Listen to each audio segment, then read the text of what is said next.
అదే RTV app వార్తల్ని క్షణాల్లో చదివే అవకాశం ఉంటుంది. ఒక న్యూస్ పేపర్, ఒక టెలివిజన్ ఛానల్ మీ చేతుల్లో ఎప్పుడు ఉంటాయి. ఫోన్ చేసి సార్ మీరు ఎక్కడైనా రావాలని చెప్పి కోరడం జరిగింది. అసలు నా ఆరోగ్యం సరిగా లేకుండే రాజయ్య గారు ఇప్పుడే మాకు అక్కడ టెంకాయ కూడా ఇచ్చిన రాజయ్య గారు నాకు థ్రోట్ ఇన్ఫెక్షన్ అయినప్పటికీ కూడా జ్వరం వస్తుండే వస్తానా లేదో అనుకున్నాను.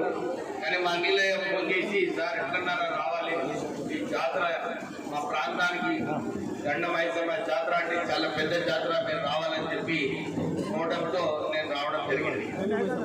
మీ అందరికీ నేను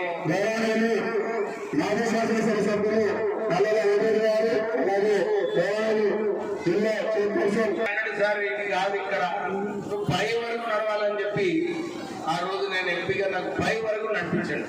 నాకు కూడా మంచిగా అనిపించింది.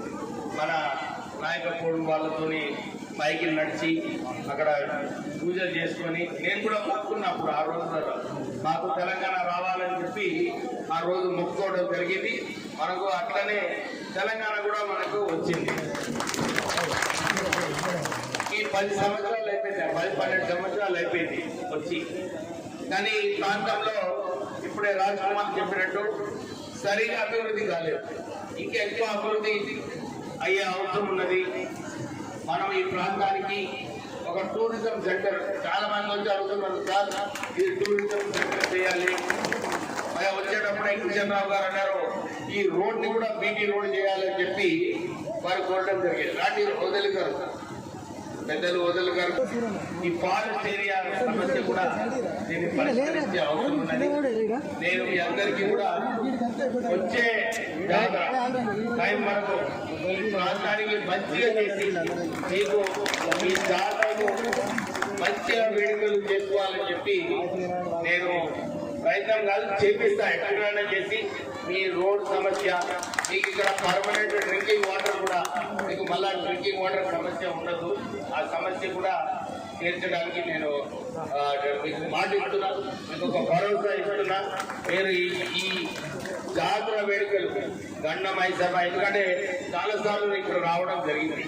ఈరోజు మొన్న కూడా వచ్చినప్పుడు మన ఇక్కడ ఏం భైరవి అది కాళ్ళ భైరవి దగ్గర పోయి పూజ చేసుకొని పోవడం జరిగింది. ఈ రోజు కూడా నేను పైకి ఎక్కుదాం అనుకున్నా, కానీ నా ఆరోగ్యం బాగలేదని చెప్పి కేవలం గాల భైరవి దగ్గరికి పోయి పూజలు చేసుకొని నేను పోతా. కానీ మీ అందరికీ కూడా ఒక విశ్వాసం ఇప్పిస్తున్నా. రేవంత్ రెడ్డి గారు ముఖ్యమంత్రిగా వచ్చిన తర్వాత ప్రజా పరిపాలన చేయాలి, ప్రజల సమస్యలు కట్టుకొని మీరందరూ కూడా కష్టపడి పనిచేయాలని చెప్పి మాకు ఆదేశాలు ఇవ్వడం జరిగింది ముఖ్యమంత్రి గారు. మేము ఆ ఆదేశాల ప్రకారంగానే మీరు అందరూ చూసుకున్నారు. ఆల్రెడీ 2 గ్యారెంటీలు 6 గ్యారెంటీలుగా అమలు చేయడం జరిగింది. మహిళలకు ఫ్రీ బస్ సర్వీసు వస్తున్నామా, మీ అందరికీ free bus service.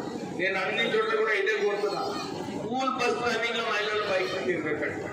School bus timing లో పిల్లలకు స్కూల్ పోవడానికి ఆ సౌకర్యం కల్పించండి. తర్వాత మీరు దినమంతా మీరు ఫ్రీ బస్ ట్రావెల్ వాడుకోవచ్చు. రాజీవ్ ఆరోగ్యశ్రీ పథకం కింద 10 లక్షల రూపాయలు కూడా మనకు ఆ సౌకర్యం రాష్ట్ర ప్రభుత్వం కల్పిస్తుంది. ఇప్పుడు నిన్ననే మన సమ్మక్క సారలమ్మ జాతరలో ముఖ్యమంత్రి గారు పాల్గొన్నప్పుడు మీకు 500 రూపాయల గ్యాస్, 200 యూనిట్లు ఫ్రీ కరెంట్ కూడా మీకు త్వరలోనే అమలు చేస్తామని చెప్పి మీకు మాట ఇవ్వడం జరిగింది. మాకు కూడా ఎమ్మెల్యేస్ అందరికీ కూడా ఒక 10 కోట్ల రూపాయలు ఇచ్చారు ముఖ్యమంత్రి గారు. మనకు రోడ్డు మరిన్ని వీడియోస్ కోసం ఛానల్ ని సబ్స్క్రైబ్ చేయండి. లేటెస్ట్ అప్డేట్స్ కోసం వాట్సాప్ ఛానల్ ని ఫాలో చేయండి. అండ్ లింక్ డిస్క్రిప్షన్ లో ఉంది.